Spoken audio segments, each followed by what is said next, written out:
ونشهد أن سيدنا ونبينا وحبيبنا وبشيرنا ونذيرنا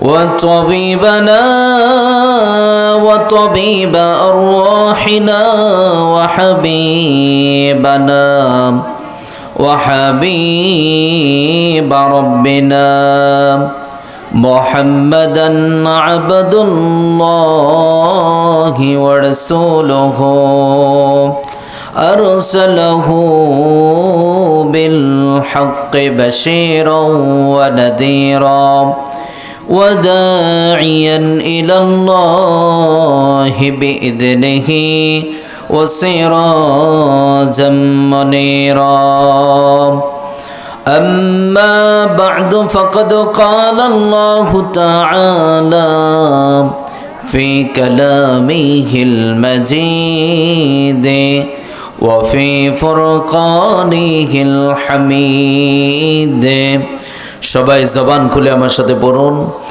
আউযু বিল্লাহি মিনাশ শাইতানির রাজিম বিসমিল্লাহির রহমানির রহিম ইন্নামাল মুমিনুনা আল্লাযীনা إذا ذكر الله وجلت قلوبهم وإذا تليت عليهم آياته زادتهم إيمانا وعلى ربهم يتوكلون الذين يقيمون الصلاة ومما رزقناهم ينفقون إن الله وملائكته يصلون على النبي يا أيها الذين آمنوا صلوا عليه وسلموا تسليما আমরা সবাই বিশ্ব নবীর মহব্বতে কণ্ঠের আওয়াজগুলো ছেড়ে দিয়ে প্রাণ ভরে সবাই দরুদ পড়ছি আল্লাহুম্মা সাল্লি আলা মুহাম্মাদ ওয়া আলা আলি মুহাম্মাদ كما صليت على إبراهيم وعلى آل إبراهيم إنك حميد مجيد اللهم بارك على محمد وعلى آل محمد كما باركت على إبراهيم وعلى آل إبراهيم إنك حميد مجيد হায়রে জীবন মৃত্যুই শেষ ঠিকানা পৃথিবীর সবরে মুছে দেবে সেদিন আর কেউ সাথী থাকবে না সাথী থাকবে না আমার যখন ফুরাবে দিন আসবে গহীনে রাতি আমার যখন ফুরাবে দিন আসবে গহীনে রাতি থেকো প্রভু সে জীবনে হয়ে চির সাথী আসবে গহীনে রাতি আমার যখন ফুরাবে দিন আসবে গহীনে রাতি আমার বলে যখন কাউকে পাব না। সেদিন আমার শূন্য হিয়ায় তুমি থেকো সান্ত্বনায়, তুমি থেকো সান্ত্বনায়। আখের আলো নিবে যেদিন মনে আলো দিয়ে, সেদিন আমার, সেদিন আমার, সেদিন আমার আধার গড়ে তুমি থেকো বাতি, আসবে গহীন রাতে। আমার যখন ফোরাবে দিন, আসবে গহীন রাতে। আমরা সবাই কেমন আছি? পিছনের ভাইয়েরা কি রাগ করেছেন? পিছনের ভাইয়েরা রাগ করেছেন আপনারা? সবাই একটু আনন্দের সাথে আন্তরিকতার সাথে বলেন তো, আমরা সবাই কেমন আছি? আর একটু আস্তে বলেন, কেমন আছি আমরা সবাই? আর একটু জোরে বলেন, কেমন আছি আমরা সবাই? আলহামদুলিল্লাহ, আমিও ভালো আছি। সকল প্রশংসার মালিক কে? সকল ক্ষমতার উৎস কে? কেউ যেটা দেয় না দেয় কে? কেউ যেটা দেখে না দেখে কে? সে আল্লাহর জন্য পড়ছি আলহামদুলিল্লাহ। আমার সাথে সবাই পড়ুন, রব্বানা লাকাল হামদ হামদান কাসীরান তাইয়িবান মুবারাকান ফীহি। আমরা প্রশংসা করলাম কার? সবসময় প্রশংসা চলবে কার? আল্লাহর প্রশংসা করলে লাভ না লস? কার লাভ? আমাদের লাভ, তাই না? যেখানে লাভ আছে সেখানে তো আমরা আছি, যেখানে লস সেখানে আমরা নেই। মনোযোগ কি আছে আপনাদের? মনোযোগ আছে তো? সবার এই সাইডের ভাইদের মনোযোগ আছে? কিছুক্ষণ আলোচনা চলবে। ছোট্ট বাবুরা, তোমরা যারা আছো ভাই, তোমরা চুপ করে থাকো, হ্যাঁ? একটা আওয়াজ করবে না। যদি আওয়াজ করো তাহলে এখানে বসতে দেব না। একটা আওয়াজ করা যাবে না। আমাদের মায়েরা যারা আলোচনা শুনছেন, মায়েদের কি প্যান্ডেল এখানে না ভাই? আমাদের বোনদেরকে বলছি, ছোট্ট বাচ্চা যারা আছে কথা বলছি, কন্ট্রোল করেন। একটা আওয়াজ হবে না, একদম নিরিবিলি সাইলেন্ট থাকতে হবে। কথা হবে কোরআন থেকে।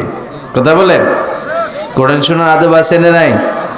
ওয়াইদা কুরিআল কুরআন ফাসতামিউ লাহু ওয়া আনসিতু লাআল্লাকুম তুরহামুন। রহমত পেতে হলে চুপ থাকতে হবে, মনোযোগের সাথে আদবের সাথে কোরআন শুনতে হবে, তাহলে রহমত এবং বারাকা নাজিল করবেন একজন। তিনি কে? সবাই বলেন, তিনি কে? আল্লাহ। এই জন্য আমরা রহমতের ভাগিদার হওয়ার জন্য বসেছি। কথা বলেন ঠিক কি না? এই জন্য চুপ একদম। আমাদের বোনেরা যারা আলোচনা শুনছেন, আপনাদেরকে আবারও বলছি, এই ছোট্ট বাচ্চা যারা আছে তাদেরকে কন্ট্রোল করেন, একটা আওয়াজ হবে না। প্যান্ডেলে যারা ছোট বাচ্চারা বসে আছে, মুরব্বী বাবারা, যুবক ভাইয়েরা, ছোট বাচ্চারা যারা কথা বলছে ওদেরকে একটু চুপ করে দেন। আপনি নিজেরও বিশৃঙ্খলা করবেন না। ভলেন্টিয়ারে ভাইয়েরা এই পাশে কথা হচ্ছে, বন্ধ করেন। তাহলে বলছিলাম, আমরা সবসময় প্রশংসা করব কার? আল্লাহর প্রশংসা করব। আলহামদুলিল্লাহ। কেন আল্লাহর প্রশংসা করবেন না? আল্লাহ তো সব দিয়েছেন আপনাকে আমাকে, তাই না? এই যেই চোখ দিয়ে সুন্দর পৃথিবী দেখেন, কে দিয়েছেন? বলতেও কি কষ্ট হয়? আচ্ছা, এই যে কথা বলতে চাচ্ছেন না, ধানের শীষের স্লোগান কি আসতে আসতে হয় না জোরে হয়? হ্যাঁ, দাড়িপাল্লা, হাত পাকার, তা আল্লাহর নামে তো আসতে কেন? বুঝলাম না কিছু। হ্যাঁ, চোখ কে দিয়েছেন? চিৎকার করে বলতে হবে, চোখ দিয়েছেন কে? আল্লাহ দিয়েছেন। হাত, দুটো কান, চমৎকার একটা জিহ্বা, কে দিয়েছেন? আপনাদের ভাবসাব দেখে মনে হচ্ছে মোদি দিয়েছে।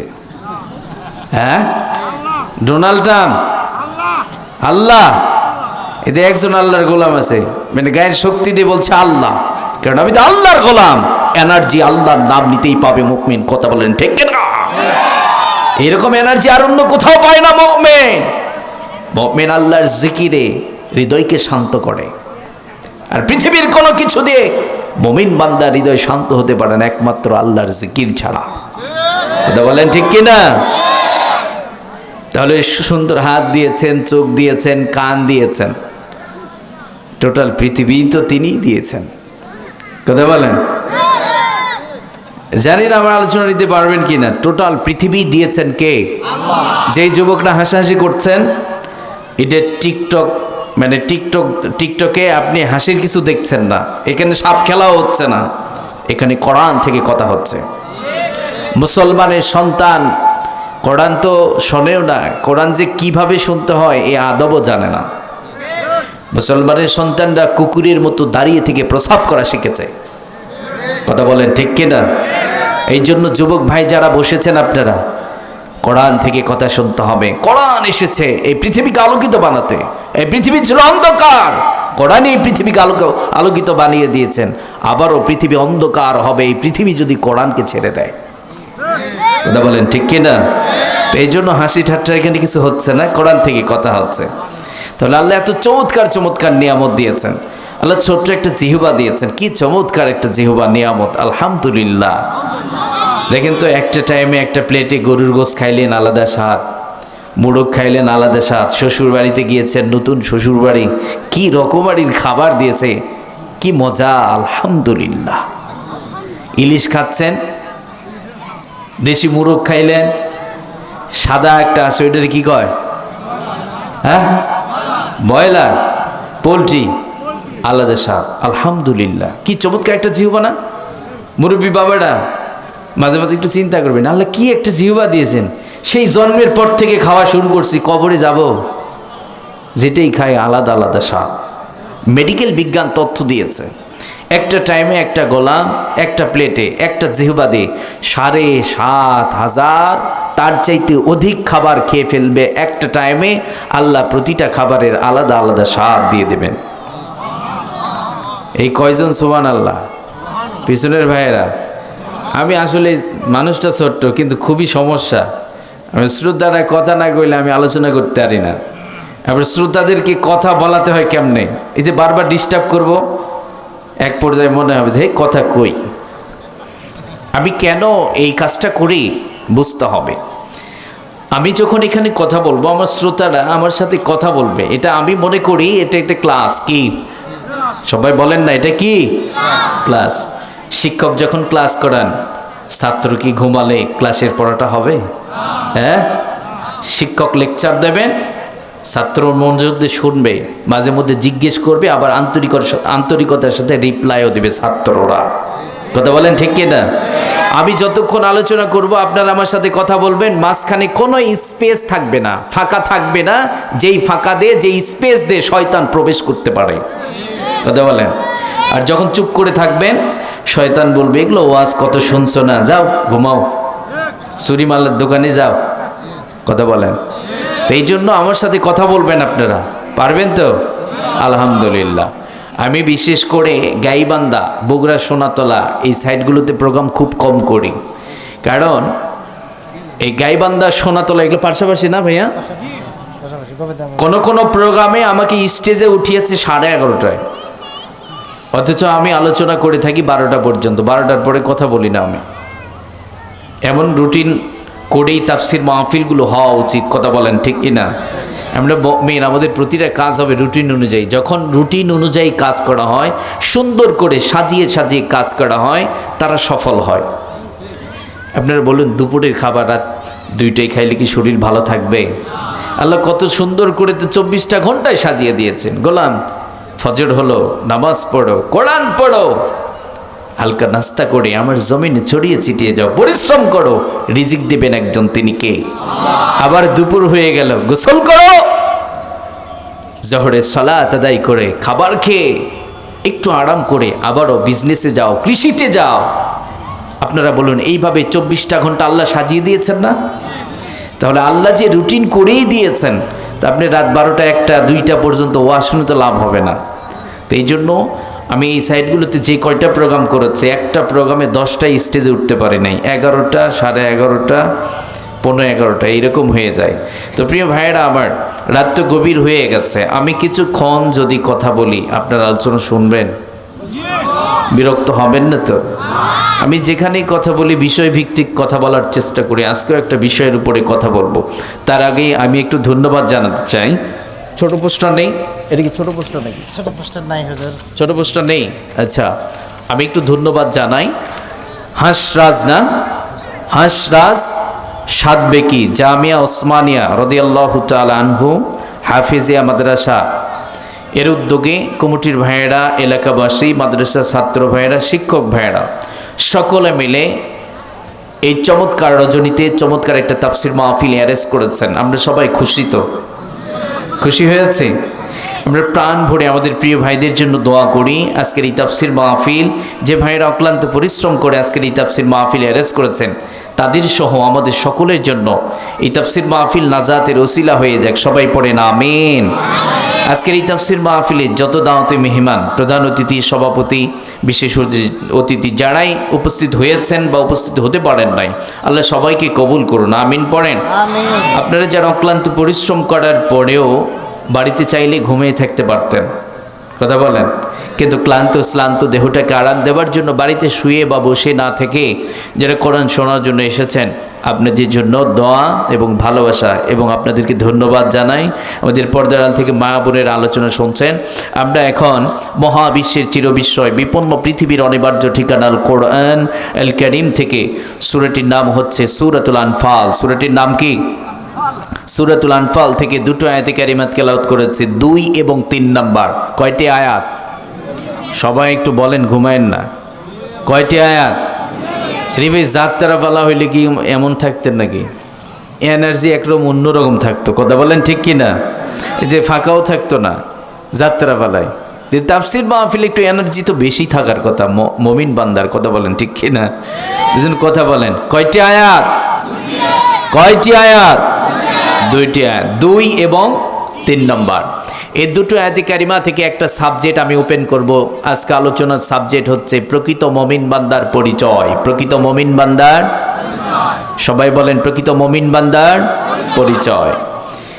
নারী এবং পুরুষ, সে যদি প্রকৃত মুমিনা নারী হতে চায়, পুরুষ যদি প্রকৃত মুমিন বান্দা হতে চায়, তাহলে 5টি বৈশিষ্ট্য এই দুটো আয়াতে কারিমার মধ্যে আল্লাহ সুবহানাহু ওয়া তাআলা বর্ণনা করে দিয়েছেন।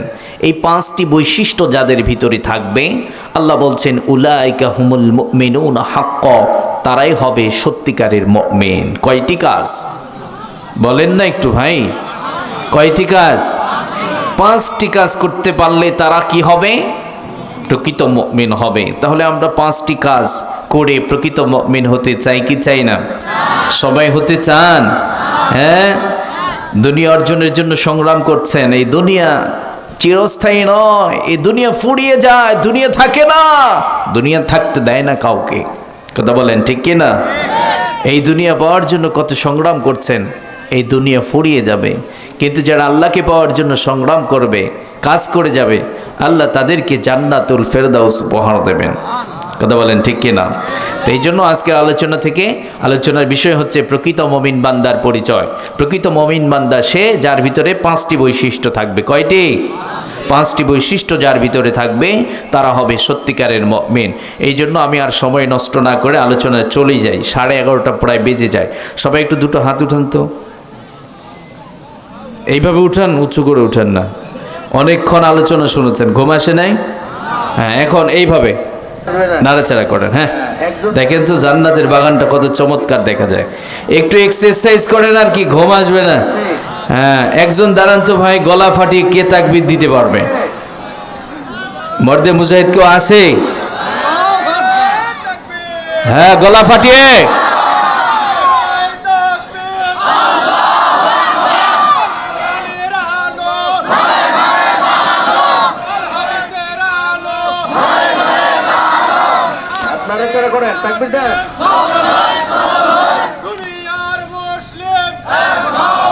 হাত নাড়াচাড়া করেন, তাকবীর দেন।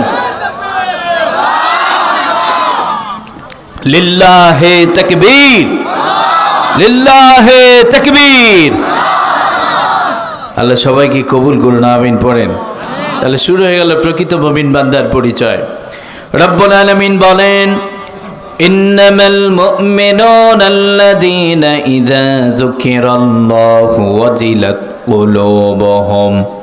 রব্বুল আলামিন বলছেন, ও গোলাম, তারাই তো সত্যিকারের মুমিন, যাদের সামনে আমি রবের জিকির করা হলে, আমি রবের কথা আলোচনা করা হলে, যাদের হৃদয়ের মধ্যে আমি রবের ভয়ের কম্পন চালু হয়ে যায়, তারাই হবে এক নম্বরের মুমিন। সুবহানাল্লাহ। রব্বুল আলামিন এক নম্বর বৈশিষ্ট্যের বর্ণনা দিচ্ছেন, যাদের হৃদয়ের মধ্যে কার ভয় আছে? সবাই একটু কথা বলবেন, কার ভয়? যাদের হৃদয়ে আছে আল্লাহর ভয়, তারা কভু পথ ভুলে যায় না। আল্লাহর প্রেম ছাড়া এই দুনিয়ায় কারো কাছে কোনো কিছু চায় না। রাতের আধারে যারা সিজদাতে রয়, দু চোখের স্রোতে নদী যেন বয়। চলনার হাতছানি যতই আসুক, চলনার হাতছানি যতই আসুক, পিছনে ফিরেও সে তাকায় না। যাদের হৃদয়ে আছে আল্লাহর ভয়, তারা কভু পথ ভুলে যায় না। সুবহানাল্লাহ। এক নম্বর বৈশিষ্ট্যের বর্ণনা দিলেন, যারা প্রকৃত মুমিন হবে, তাদের সামনে যখন রব্বুল আলামিনের জিকির করা হবে, রবের কথা আলোচনা করা হবে, কোরআন থেকে রবের বিধানগুলো যখন আলোচনা করা হবে, এই আলোচনাগুলো শোনার সাথে সাথে প্রকৃত মুমিন যারা হবে, তাদের হৃদয়ের অবস্থা হবে, তাদের হৃদয়টা ভয়ে কাঁপতে থাকবে। একজনের ভয়, তিনি কে? আমরা যারা এখানে উপস্থিত হয়েছি, আমাদের মায়েরা যারা আলোচনা শুনছেন, আপনাদেরকে বলছি, এখন বুকে হাত দেন, এখন প্রমাণ করুন আপনার আমার হৃদয়ের মধ্যে রবের ভয় আছে কিনা। আর যাদের হৃদয়ের মধ্যে রবের ভয় থাকবে, তাদের জীবনে কোরআন সুন্নাহর বিরুদ্ধে কোনো কাজ হতে পারে না। কথা বলেন ঠিক কিনা? এক নম্বর বৈশিষ্ট্য। সাউন্ডটা ডেবে যাচ্ছে, মানে সাউন্ড সিস্টেমটা আমাকে সহযোগিতা করবে, তাই না? আমার গলায় যদি চুষে নেয় তাহলে আমি কথা বলতে পারবো না। ভাই একটু সাপোর্টটা দেন ভালো করে। আলহামদুলিল্লাহ। তাহলে আল্লাহ এক নাম্বার, আপনারা কষ্ট পেতে পারেন, আমি চেষ্টা করি সব জায়গায় কোরআনের আয়াত পড়বো, সেখান থেকে বিষয় ভিত্তিক আকারে যতটুকু পারি কথা বলবো, যাতে করে আমার শ্রোতারা ক্লাস থেকে কিছু শিখে যেতে পারে। বুঝতে পেরেছেন তো? আল্লাহ এক নাম্বার বললেন, প্রকৃত মুমিন যারা হবে, তাদের হৃদয়ের মধ্যে কার ভয় থাকবে? আল্লাহর ভয় যাদের হৃদয়ের মধ্যে থাকবে, সে নারী হতে পারে, সে পুরুষ হতে পারে, সে ভ্যান চালক হতে পারে, সে একজন ভিক্ষুক হতে পারে, একজন মেয়ে কলেজে পড়াশোনা করতে পারে। আল্লাহর কসম করে বলছি, যার হৃদয়ের মধ্যে রবের ভয় আছে, সে কোনো গুনাহ করতে পারে না, সে কোনো গুনাহ করতে পারে না। আর সে যদি গুনাহ করে, তাহলে বুঝতে হবে তার হৃদয়ে আল্লাহর ভয় নাই। কথা বলেন ঠিক কিনা? কারণ এই পৃথিবীতে অনেক ঘটনা আছে, যে ঘটনাগুলো প্রমাণ করে যাদের হৃদয়ের মধ্যে রবের ভয় ছিল, তারা রাতের অন্ধকারেও কোনো গুনাহ করতে পারতেন না। যেমন সাইয়েদেনা হযরত ওমর রাদিয়াল্লাহু তাআলা আনহু একদিন রাতের অন্ধকারে বাড়ি থেকে বের হলেন। একটা বাড়ি থেকে অন্ধকারে আওয়াজ শুনতে পেলেন, মা তার মেয়েকে ডাক দিয়ে বলছে, দুধের মধ্যে পানি মিশিয়ে দাও। কি করো? মা মেয়েকে বলছে, দুধের মধ্যে পানি মিশিয়ে দাও। এইবার মেয়েটি বলছে, না, দুধের মধ্যে পানি মিশানো যাবে না, হারাম করেছেন একজন, তিনি কে? এইবার মা মেয়েকে ডাক দিয়ে বলছে, দুধের মধ্যে পানি মিশিয়ে দাও। অন্ধকারে নিভৃতে দুধের মধ্যে পানি মিশিয়ে দেবা, দুনিয়ার কেউ দেখবে না, রাষ্ট্রপ্রধান দেখবে না, পুলিশ দেখবে না, র্যাব দেখবে না, কেউ দেখবে না। এইবার মেয়েটি মাকে চমৎকার করে বলছে, মা, দুনিয়ার সকলের চোখকে ফাঁকি দেওয়া যাবে, তোমার আমার একজন রব আছে, তার চোখকে ফাঁকি দেওয়া যাবে না। এই যে মেয়েটির হৃদয়ের মধ্যে কার ভয়ের কম্পন ছিল? আল্লাহর ভয় ছিল। বিরক্ত হচ্ছেন আপনারা? তাহলে আল্লাহর ভয় যার হৃদয়ের মধ্যে আছে, সে হবে প্রকৃত মুমিন। আপনি ছোট্ট ঘটনা থেকে চমৎকার একটা মেসেজ পেয়ে গেছি। এই পৃথিবীকে অপরাধ মুক্ত বানাতে হলে খোদা ভীতির ব্রেকিং। আপনারা বলুন, বর্তমান বাংলাদেশে অপরাধ কম না বেশি? একটু কথা বলবেন, আবার কেউ রাজনীতি ভাববেন না। বাংলাদেশে বর্তমান অপরাধ কম না বেশি? খুন খারাপি বেশি না কম? আজ ভোটের জন্য আমি কোন দলের পক্ষ হয়ে বলছি না, তবে ওই নোংরামির বিরুদ্ধে বলছি, যারা নির্বাচনে জয়যুক্ত হবার জন্য অথবা আপনি এগিয়ে থাকবার জন্য একজন মায়ের বুককে খালি করেছেন, একজন সন্তানের কাছ থেকে তার বাবাকে কেড়ে নিয়েছেন, একজন স্ত্রীর কাছ থেকে তার স্বামীকে কেড়ে নিয়েছেন, তারা মানুষ হতে পারে না, তারা সত্য কথা বলেন ঠিক কিনা? এমন নোংরামি বন্ধ হোক, কথা বলেন ঠিক কিনা? আমরা চাই না রাজনীতি করতে গিয়ে কোনো মায়ের বুক আর খালি হোক, আমরা চাই না কোনো সন্তান বাবা হোক, আমরা চাই না আমাদের কোনো বোন বিধবা হোক, কথা বলেন ঠিক কিনা? তাহলে বাংলাদেশে বর্তমান অপরাধ কম না বেশি? কিছু কিছু জায়গায় তো এমন নিউজ দেখছি, প্রশাসনের ভাইয়েরা স্টিল সেই জায়গায় আছে, খুন হয়ে যাচ্ছে, কথা বলেন। আপনারা বলুন, আমি রাজনীতির অ্যাঙ্গেল থেকে এই কথাগুলো বলছি না। বিএনপি আমার ভাই, আল মুসলিম আখুল মুসলিম, পৃথিবীর সমস্ত মুসলমান আমার ভাই, পৃথিবীর সমস্ত মুমিন একজন মুমিন আরেকজন মুমিনের কাছে গ্লাসের মতো। কিসের মতো? ভুল হবে আমি আপনাকে বলবো, মুমিনের বৈশিষ্ট্য হবে সে নিজেকে শুধরিয়ে নেবে, কথা বলেন ঠিক কিনা? তাহলে বর্তমান অপরাধ বেশি, পুলিশ প্রশাসনের কাজ কি? কথা বলেন একটু। র্যাবের কাজ কি? পুলিশের কাজ কি? সেনাবাহিনীর কাজ কি? অপরাধ বন্ধ করা। কি করা? মানে আপনারা যদি এরকম চুপ করে থাকেন, আমি তো আর মানে এমন না যে অন্ধ না, তো দেখতেছি তো, আমি তো আর গরুস্থানে কথা কইতেছি না, জীবিত মানুষের সামনে, কথা বলেন ঠিক কিনা? সবাই একটু কথা বলেন। এই এতগুলো বাহিনীর কাজই হচ্ছে অপরাধ বন্ধ করা। কি করা?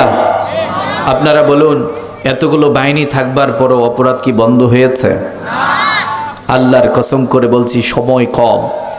এই টোটাল পৃথিবীকে চ্যালেঞ্জ করছি, আমাদের বাংলাদেশের যে বাহিনী আছে এর চাইতে আরো পাওয়ারফুল বাহিনী তৈরি করা হবে, আরো হাজার হাজার বাহিনী তৈরি করা হবে। পৃথিবীকে চ্যালেঞ্জ করে বলছি, অপরাধ মুক্ত হবে না, অপরাধ বন্ধ হয়নি, হবেও না। বরং আমরাই তো দেখেছি যারা অপরাধ বন্ধ করবে তারা মানুষও খুন করেছে, কথা বলেন। অনেক অফিসার দেশ থেকে পালাইছে না ভাই, প্রশাসনের, ওরাই অপরাধ করে। আমি কোনো দলের বিরুদ্ধে বলছি না, যারা অপরাধী তাদের বিরুদ্ধে বলছি, কথা বলেন ঠিক কিনা? তো তারা তো অপরাধ করে পালিয়েছে, তাদের কাজ ছিল অপরাধ বন্ধ করা। তারাই যদি অপরাধ করে ফেলে তাহলে অপরাধ বন্ধ হবে কি দিয়ে? একটা কাজ যদি করতে পারেন আপনি, আমি, আমাদের বোনেরা সবাই, আজ থেকে আর কোনো অপরাধ আপনার আমার দ্বারা হবে না। সেটি হলো খোদা ভীতির ব্রেকিং পাওয়ার। কি? খোদা ভীতির ব্রেকিং পাওয়ার। মানুষের ভিতরে একটা কলব আছে। কি আছে? কলব আছে। এটা যদি মানে তাকওয়া দিয়ে সুন্দর করা যায়, এটা যদি পবিত্র হয়ে যায়, আর কোনো ভাই সরকারি চাকরি করবে, অনেক সরকারি চাকরিজীবী আছে, সরকারি চাকরি করে, সরকার তাকে 50,000 টাকা মাসে বেতন দেয়। কাজ হচ্ছে জনগণ তোমার কাছে যাবে, একটা সিগনেচারের জন্য 5,000 টাকা তুমি নেবা না, কথা বলেন। এমন কর্মকর্তা আছে না নাই? আরে ভাই, ছোট্ট একটা কাজের জন্য 20,000 50,000 টাকা ঘুষ দিতে হয়, কথা বলেন। ওই মানুষগুলো হৃদয়ের মধ্যে যখন আল্লাহর ভয় থাকবে তখন সে অন্ধকারেও আর কোনো অপরাধ করতে পারবে না। এই যে আমাদের এক মুরব্বী বাবজান বললেন, এতিমখানার এক হুজুর চাল খেয়ে ফেলাইছে, হ্যাঁ 10 মণ। ওই হুজুরদের হৃদয়ের মধ্যে, আমার মতো হুজুরদের হৃদয়ের মধ্যে যখন আল্লাহর ভয় থাকবে, সে হুজুর আর চাল খেতে পারবে না, কথা বলেন ঠিক কিনা? এই জন্য প্রিয় ভাইয়েরা আমার, আমরা যারা এখানে উপস্থিত হয়েছি, আপনার আমার হৃদয়ের মধ্যে যখন ডবের ভয় থাকবে, আল্লাহর কসম করে বলছি, আপনি বিজনেসম্যান, আপনি বিজনেস করছেন, আপনি ওজনে কম দিতে পারবেন না, খাদ্যদ্রব্যের মধ্যে ভেজাল দিতে পারবেন না, আপনি মাদ্রাসার মুহতামিম সাহেব, আপনি মাদ্রাসার টাকা মেরে দিতে পারবেন না, আপনি একজন চেয়ারম্যান সাহেব, গরিবের চাল চুরি করে খেতে পারবেন না, কথা বলেন ঠিক কিনা? আপনি একজন রাষ্ট্রপ্রধান, আপনি অবৈধভাবে ক্ষমতায় থাকবার জন্য মানুষ হত্যা করবেন না, কারণ এই কাজগুলো হারাম করেছেন একজন, তিনি কে? আপনারা বলুন তো, ওজনে যখন কম দিবেন কাকে ঠকালেন? আপনি মানুষকে ঠকালেন, রব্বুল আলামিন এটি হারাম করেছেন। কথা বলেন। যার হৃদয়ের মধ্যে রবের ভয় থাকবে, সেই গোলামটার জীবনে যত কাজ হবে সব কাজগুলো সে ভেরিফাই করবে। আমি যে এখন এই কাজটা করব, আমার রব এটা হালাল করেছেন নাকি হারাম করেছেন? কথা বলেন ঠিক কিনা? আমার রব যদি হালাল করেন আমি ওটা করে ফেলবো, আমার রব যদি এটা হারাম করেন আমি করব না। আমার রব বলেছেন ওজনে কম দেওয়া যাবে না, আমি ওজনে কম দেব। সুযোগ আছে, অন্ধকারেও চাইলে কম দিতে পারি। পুলিশও দেখবে না, র‍্যাব দেখবে না, দুনিয়ার সবাই দেখে না, কিন্তু দেখেন একজন, তিনি কে? এইরকম একটা হৃদয় আপনার আমার তৈরি করতে হবে। ওই যে মেয়েটি অন্ধকারেও দুধের মধ্যে পানি মিশাতে পারে নাই। আমাদের বোনেরা যারা আলোচনা শুনছেন, আমাদের ভাইয়েরা যারা আলোচনা শুনছেন, যুবক ভাইয়েরা আপনাদেরকে বলছি, ওই মেয়েটির মতো একটা হৃদয় আপনার আমার তৈরি করতে হবে, যে হৃদয়ের মধ্যে রবের ভয় থাকবে। অন্ধকারে যুবক তোমাকে বলেছে, একজন নারী সুন্দরী তোমাকে অন্ধকারে অফার করেছে, যুবক আসো, আমার বাবা নেই, মা নেই, আমার বাড়িতে আসো, আমরা জেনা করব। যুবক বলবে আমি জেনা করতে পারবো না, হারাম করেছেন একজন, তিনি কে?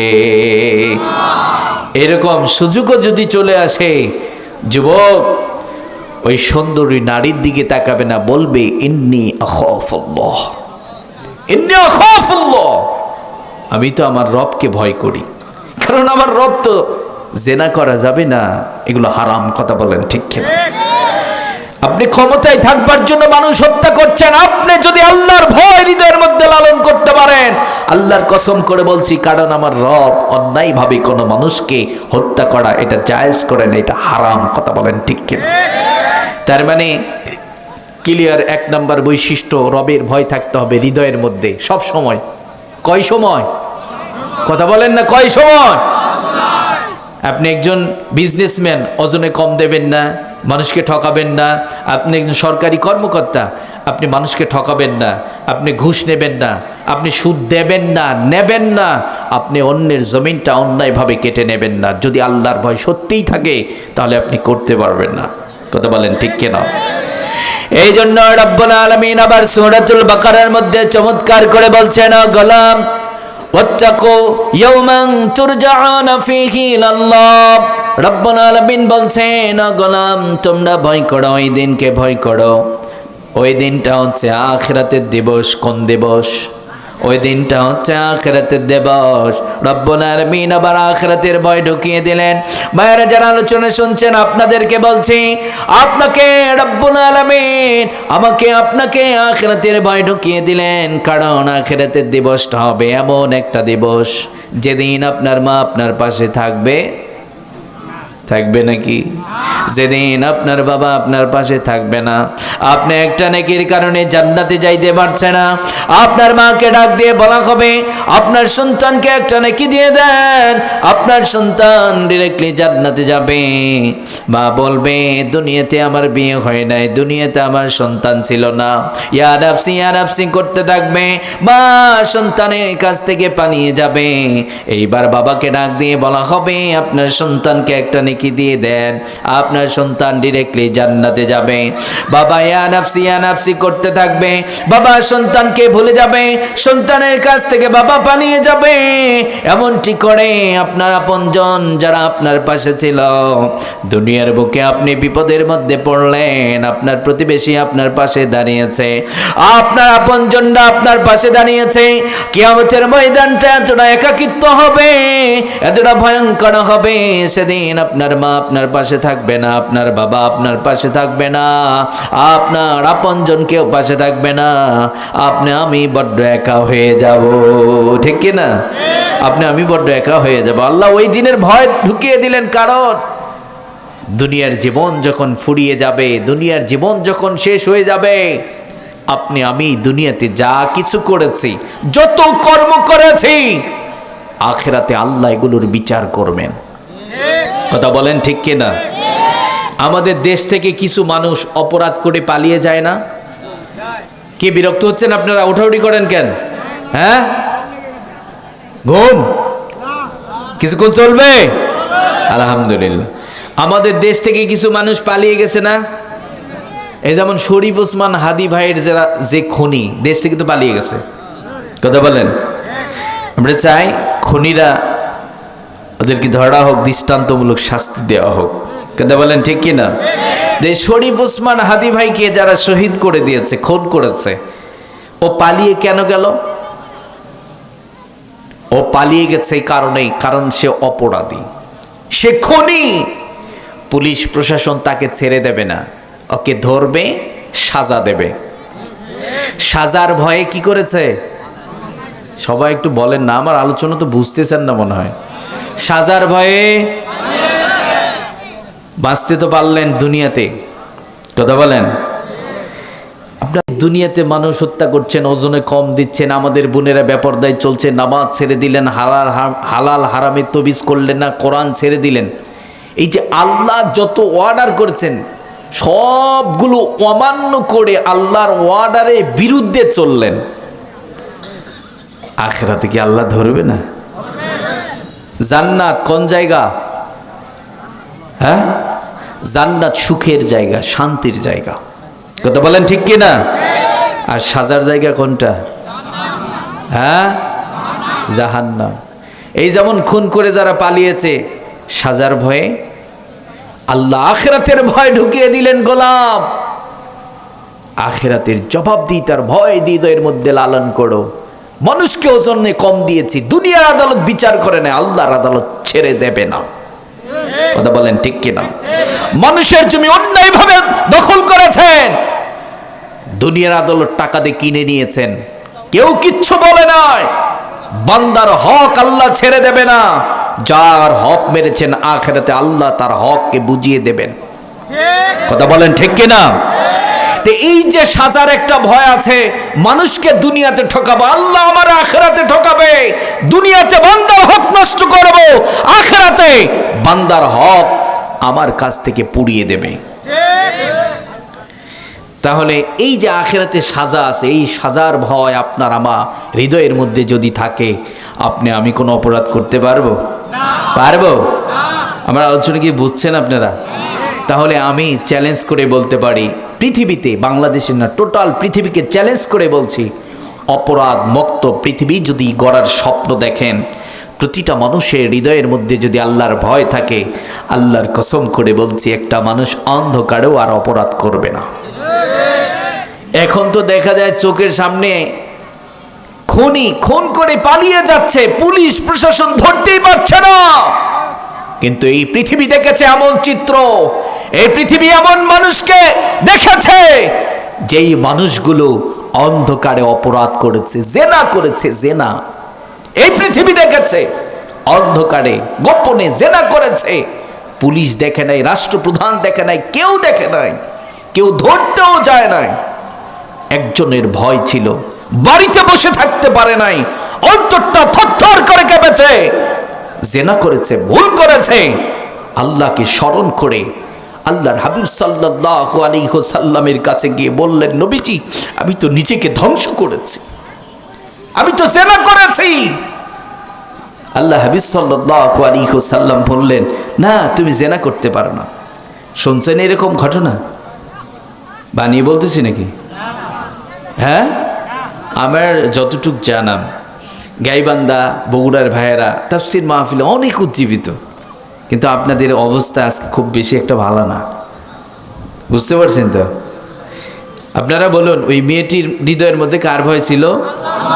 পুলিশও ধরতে যায় নাই, রেবেও যায় নাই, কিন্তু জেনা করার পরে বুঝতে পারছে আমার রব তো এটা হারাম করেছে, আমি তো করে ফেলেছি। বসে থাকে নাই, বিচার চাওয়ার জন্য, নিজেকে পবিত্র করবার জন্য নিজেই ছুটে গিয়েছে। কথা বলেন ঠিক কিনা?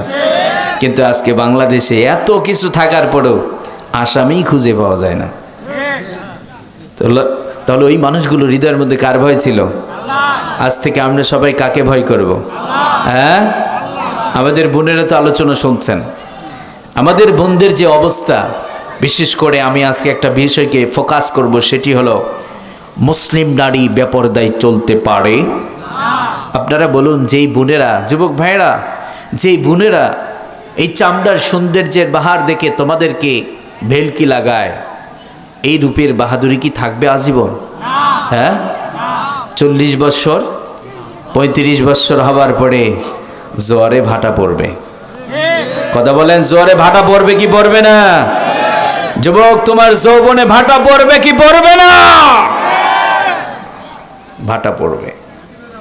এই জন্য আপনার আমার এই যৌবন, এই হায়াতগুলোকে আল্লাহর সন্তুষ্টির কাজে ব্যয় করতে হবে। রাজি আছি না নাই?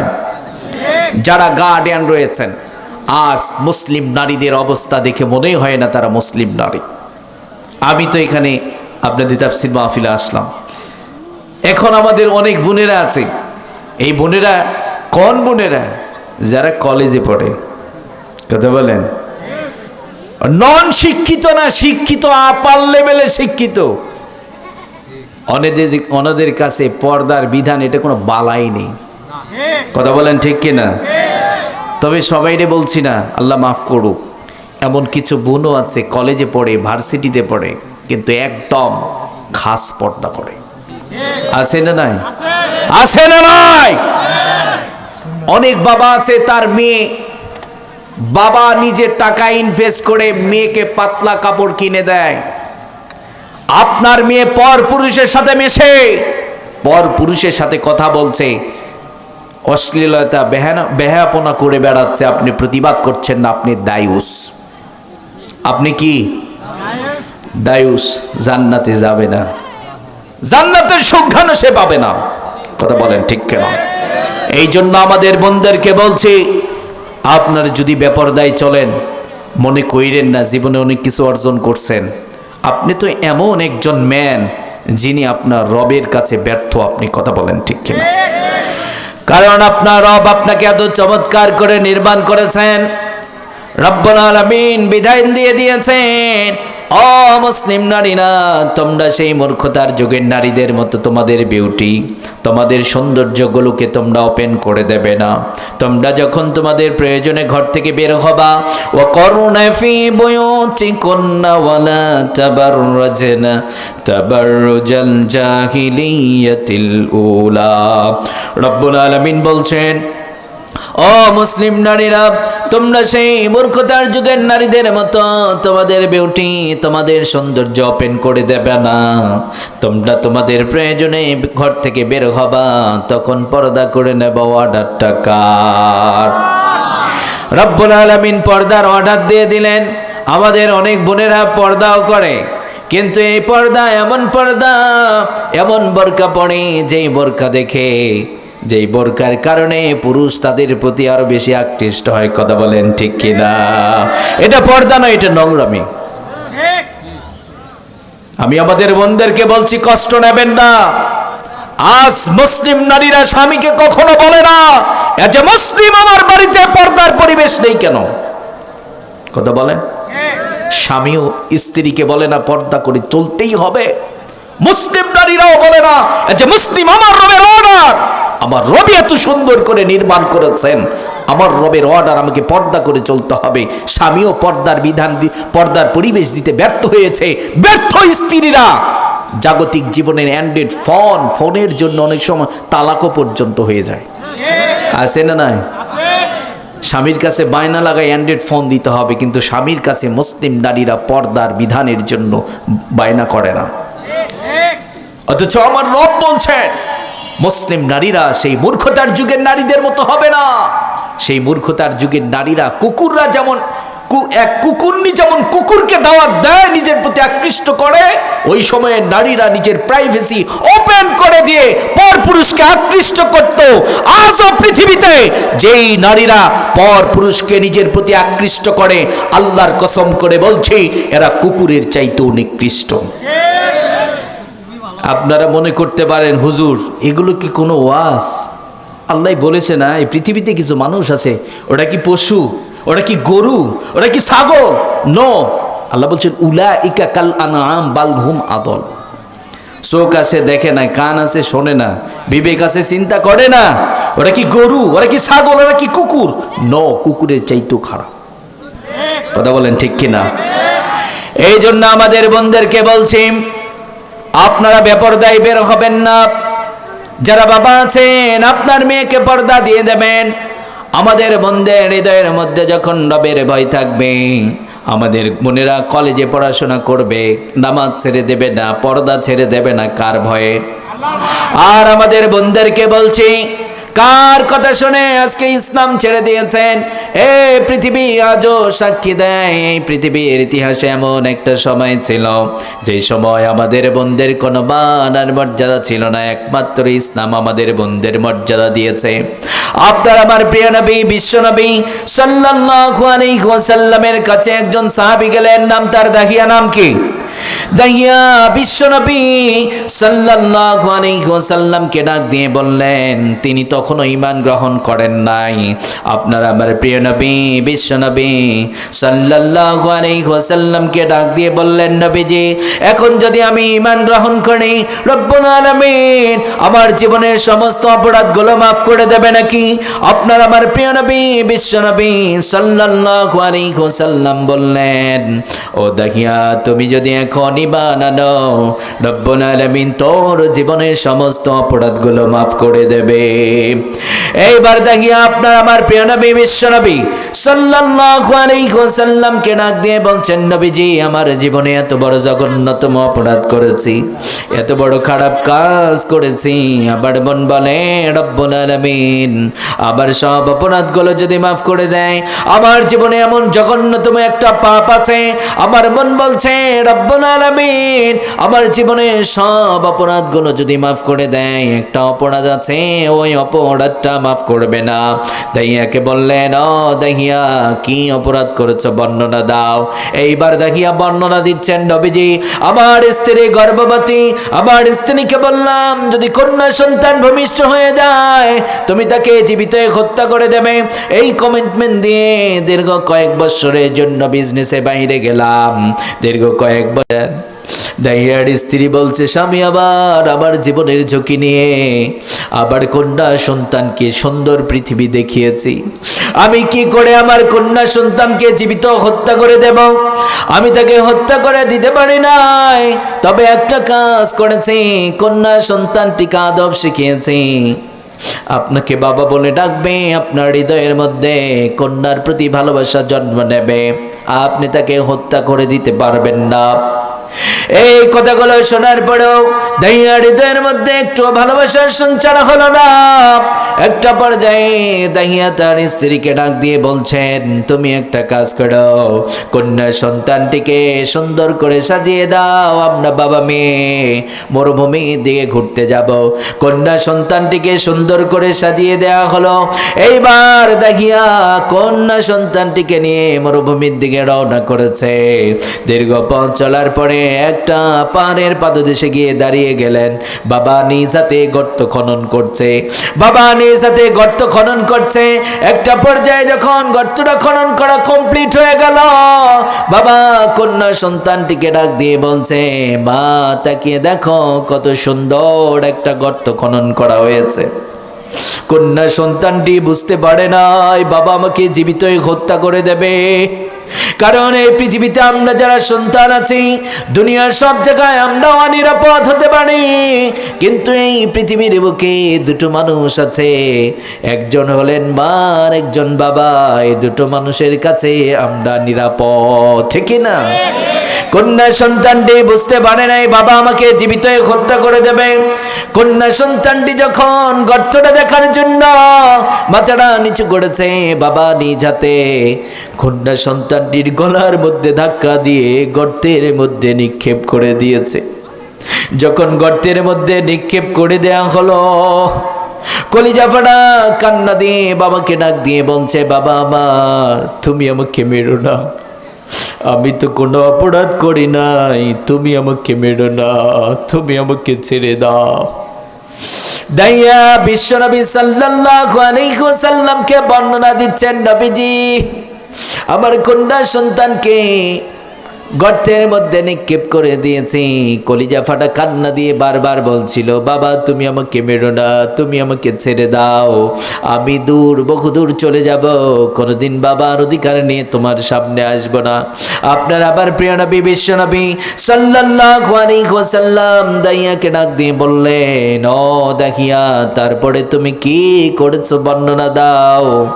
দাইয়া বলছে, নবীজি আমার হৃদয়টা এতটা পাষাণ, আমার হৃদয়টা এতটা শক্ত, কন্যা সন্তানটি যখন বারবার আমাকে বলছিল, বাবা আমি তো কোনো অপরাধ করি নয়, আমি তো কোনো অপরাধী নয়, তুমি আমাকে মেরো না, তুমি আমাকে ছেড়ে দাও, আমি দূর বহুদূর চলে যাব, কোনোদিন মায়ের কাছে যাব না। দাইয়া বলছে, নবীজি আমার কন্যা সন্তানটির এই কথাগুলো হৃদয়ের মধ্যে একটু দোলা দেয় নাই। একটা পর্যায়ে ধারালো চাক্কা একটা পাথর হাতে নিলা, কন্যা সন্তানটির কলিজা বরাবর যখন আঘাত করে দিয়েছি, বাবা বলে এমন একটা চিৎকার দিয়েছে, আজও পর্যন্ত এই বাবা চিৎকার আমার কানের মধ্যে বাজে। আমার মন বলে, রব্বুল আলামিন আমার জীবনের সমস্ত অপরাধগুলো যদি মাফ করে দেয়, আমি নিজ হাতে নিজের কন্যা সন্তানকে মাটির নিচে দাফন করে দিয়েছি।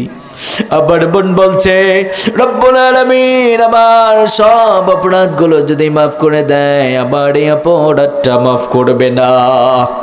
বিশ্বনবী সাল্লাল্লাহু আলাইহি ওয়াসাল্লাম বললেন, দেখিয়া মারাত্মক পাপ করেছ, অনেক বড় জুলুম করেছ, অনেক অত্যাচার করেছ, অনেক বড় জুলুম করেছ, তুমি তো ঈমান আনো নাই।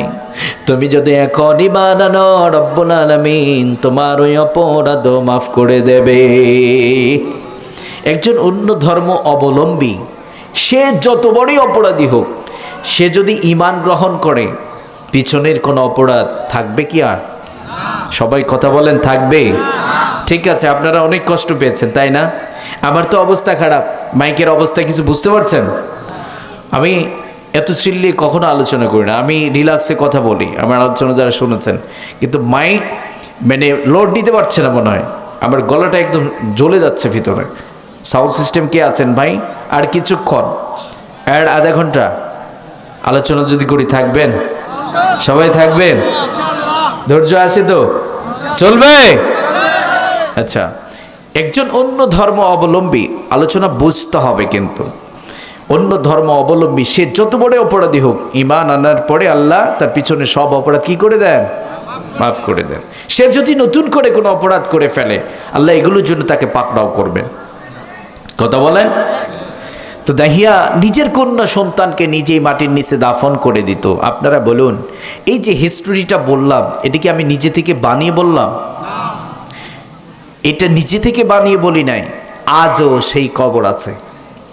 যারা আল্লাহর ঘর হজ্জে বাইতুল্লাহ গিয়েছেন, যারা হজে গিয়েছেন, দেখেছেন আজও সেই কবর আছে না নাই? কথা বলে না? কি একটু অবাক কাণ্ড গো! কি মন খারাপ করছেন আপনারা? হ্যাঁ, কথা কন না কে? আপনারা তো দেখেন নাই, মাঝে মধ্যে টেলিভিশনে সোশ্যাল মিডিয়ার কল্যাণে অনেক কিছু দেখেন, এটা দেখেন নাই? কি কয় দেখেন নাই? হ্যাঁ, কিন্তু আজও সেই কবর আছে। কথা বলেন ঠিক কিনা? তার মানে এখান থেকে পরিষ্কার, এই পৃথিবীতে এমন একটা সময় ছিল যেই সময় নিজের বাবা নিজের কন্যা সন্তানকে নিজেই মাটির নিচে দাফন করে দিত।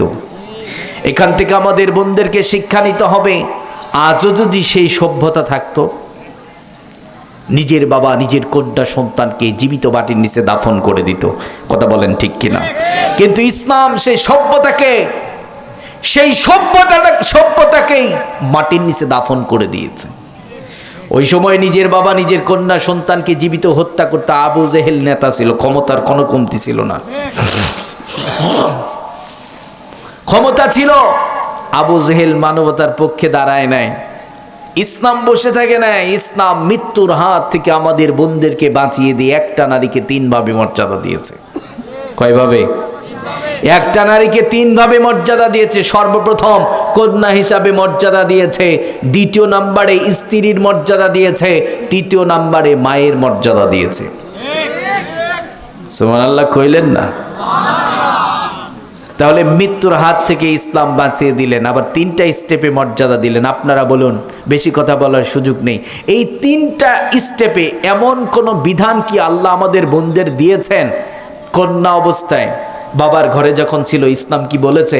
তোমার ভাইয়েরা যেমন মাঠে পরিশ্রম করে, প্রতি মাসে 30,000 20,000 টাকা কামাই করে, নারী কন্যা তুমি বাবার বাড়িতে বসেতেই খাবা, তোমারও দায়িত্ব হচ্ছে প্রতি মাসে 20,000 টাকা কামাও। এমন কোন বিধান কি ইসলাম দিয়েছে? না। জন্মের পর থেকে বাবা নিজের কলিজার টুকরা, কথা বলেন, নিজের কলিজার টুকরা মেয়েকে নিজে না খেয়ে কন্যা সন্তানকে খাওয়ায়, তিলে তিলে বড় করে। ইসলাম এমন কোনো বিধান দেয় নাই। আবার বিয়ে হয়ে গেল, বিয়ের মাধ্যমে ইসলাম আমাদের বোনদের এমন মর্যাদা দিয়েছে যে একটা মেয়ে প্রাপ্তবয়স্ক, আপনি তাকে প্রেমের লোভ দেখিয়ে তাকে কাছে নেবেন, তাকে ভোগ করবেন।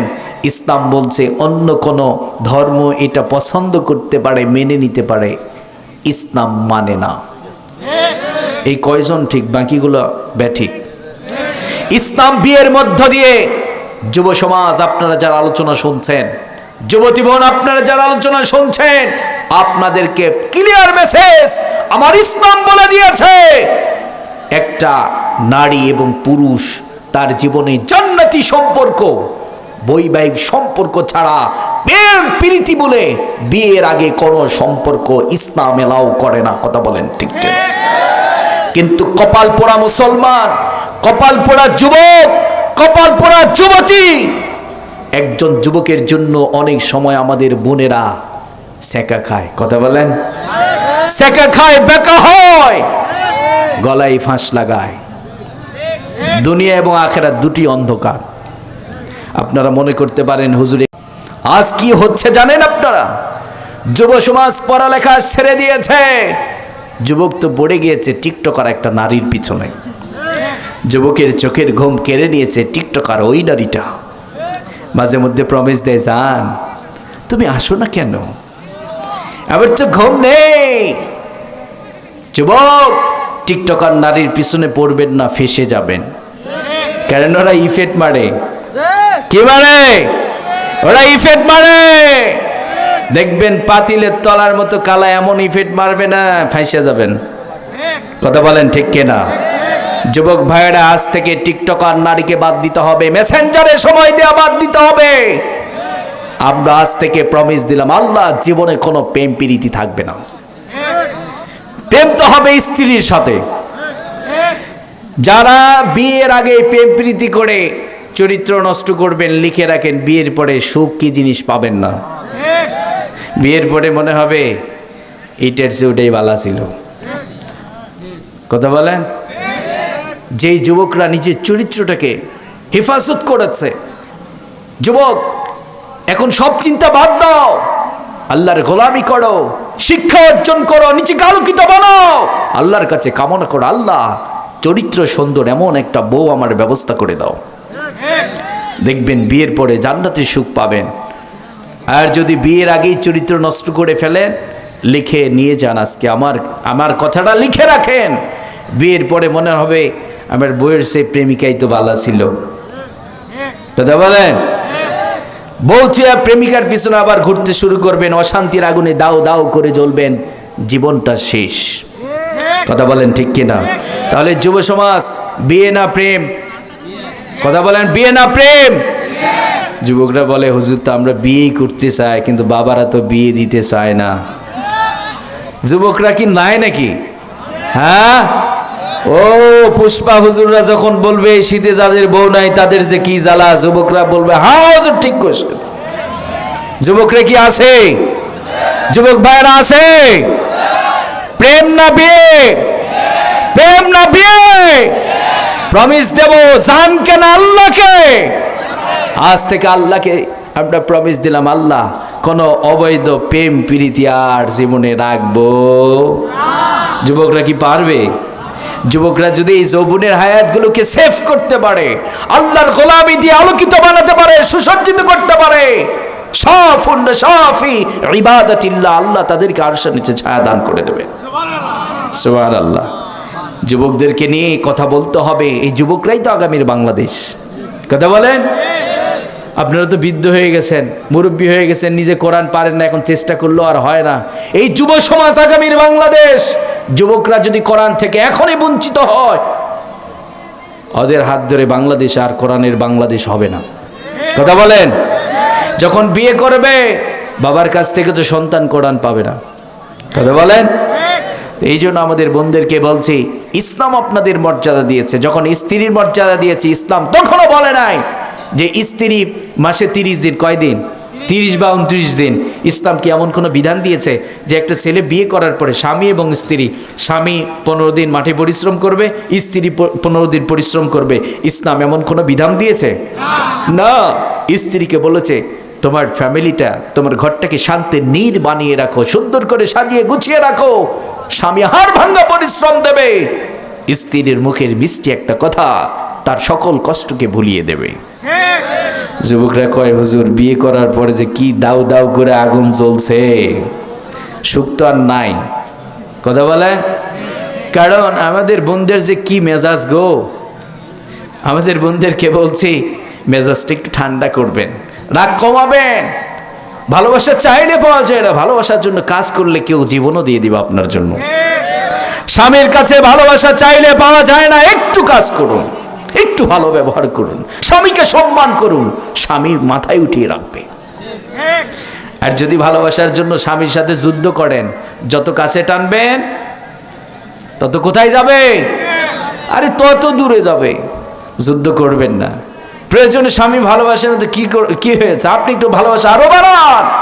একটা টাইমে দেখবেন আপনি যা চেয়েছিলেন তার চাইতে আল্লাহ বেশি ম্যানেজ করে দিয়েছে। অনেক সময় আমাদের বোনেরা অভিযোগ করে দাম্পত্য জীবনে প্রচুর অশান্তি। আমি তো যুবক মানুষ, অনেক যুবক ভাই আমাদের কাছে ফোন দেয়, হুজুর বিয়ে করার পরে যে কি পেরেশানির মধ্যে পড়েছি। আলহামদুলিল্লাহ, আল্লাহ একটা রুজি দেন, প্রতি মাসে 20,000 30,000 টাকা কামাই করি, কিন্তু স্বামী স্ত্রীর মধ্যে কোনো বন্ডিং নেই, একজন আরেকজনকে সহ্য করতে পারে না, অথচ একই ছাদে থাকতে হয়। এই জন্য আল্লাহ হাবিব সাল্লাল্লাহু আলাইহি ওয়াসাল্লাম বলেছেন, জান্নাতের টুকরা ওই ঘরটা যেই ঘরে স্বামী এবং স্ত্রী নেককার, তাদের দুইজনের মধ্যে মিল আছে, ভালোবাসা আছে। ফ্ল্যাট বাসা নেই, কিন্তু ভালোবাসার ফ্ল্যাট আছে। কথা বলেন ঠিক কিনা? ওরা জান্নাতে সুখ পাবে। এই জন্য যারা বিয়ে করেছেন স্বামীদেরকে বলবো, স্ত্রীদেরকে নির্যাতন করবেন না, প্রয়োজনে একটু মিষ্টি মিষ্টি শাসন করবেন। আপনারা বলুন, নির্যাতন আর শাসন কি একই জিনিস? কিছু কিছু যুবক আছে, কিছু কিছু স্বামী আছে, স্ত্রী কেমন ভাবে পেটায়, শরীরটা ফেটে যায়, রক্ত ঝরায়। আল্লাহ সহ্য করবেন না এগুলো। আমাদের স্ত্রীরা অনেক সময়, মেয়ে মানুষ তো, যেমন আবেগ, আবার মাঝে মধ্যে একটু পাগলামিও করে, একটু রাগ বেশি করে। কিন্তু এই মেয়েটি আপনার জন্য কত করে আপনি চিন্তা করেছেন? আপনি সারাদিন পরিশ্রম করে যখন বাসায় ঘুমিয়ে পড়েছেন, আপনার স্ত্রী আপনার শরীরের মধ্যে তেল মালিশ করে না? এই মেয়েটি একটু ভুল করেছে, আপনার স্ত্রী আপনাকে একটু কষ্ট দিয়েছে, একটু রাগ দেখিয়েছে, কিন্তু আপনার স্ত্রী আপনাকে কত ভালোবাসে, আপনার শরীরে তেল মালিশ করে দেয়, মাথায় হাত বুলিয়ে দেয়। একটু ক্ষমা করা যায় না? করা যায়? যুবক ভাইরা, করা যাবে? যুবক ভাইদেরকে বলছি, সুখী দাম্পত্য গড়তে হলে মেসেজ আছে ইসলামে, ইসলামের বাহিরে পাইবেন না। এই জন্য বিয়ের আগে দাম্পত্য জীবনটাকে সুন্দর করবার জন্য কোরআন এবং সুন্নাহ থেকে আমরা আজ থেকে মেসেজ দেব। রাজি আছি না নাই? রাজি আছি না নাই? যুবক, তুমি যখন বিয়ে করবা, এমন একটা আপনার সন্তানের এটি হক, আপনার সন্তানের এটি হক, বিয়ের আগেই সন্তানের হক যে আপনার মা, আপনার সন্তানের জন্য মুত্তাকি পরহেজগার একটা মা উপহার দিতে হবে। কথা বলেন ঠিক কিনা? তো এই জন্য বিয়ে করার সময় একজন নেককার মুত্তাকি পরহেজগার একটা স্ত্রী ম্যানেজ করেন। আমাদের বোনদেরকেও বলছি, এমন একজন স্বামী আল্লাহর কাছে চেয়ে নেন। বাবা অথবা আপনার বাবাকে বলেন, যেই আমার স্বামী হবে, সে হবে নামাজি, সে মৃত্যুক হবে না, সে সুদখোর হবে না, সে প্রয়োজনে জীবন দেবে কিন্তু হালাল রুজি কামাই করবে। কথা বলেন ঠিক কিনা? আমরা সবাই চাই কি চাই না? প্রিয় ভাইয়েরা, আমার ইচ্ছা ছিল 10টায় স্টেজে উঠবো, অনেকগুলো কথা বলবো, কিন্তু কথা তো আরও অনেক আছে, সেদিকে আর যেতে পারবো না। তবে আমাদের বোনদেরকে বলছি, আপনি কলেজে পড়েন তো কি হয়েছে? পর্দা করলে আমাদের বোনদের সম্মান বাড়ে না কমে? বাড়ে না কমে? তাহলে অবশ্যই পর্দা করব। আমরা রাজি আছি না? নাই? বোনদেরকে পর্দা করাবেন তো? স্ত্রীকে পর্দা করাবেন? প্রতিবেশীকে পর্দার জন্য উৎসাহ দেবেন? আল্লাহ আমাদের বোনদেরকে পর্দানিশীন বানিয়ে দিই। সবাই পড়েন আমিন। 3 নম্বরে মায়ের মর্যাদা দিয়েছে। একটা নারীকে কন্যার মর্যাদা, স্ত্রীর মর্যাদা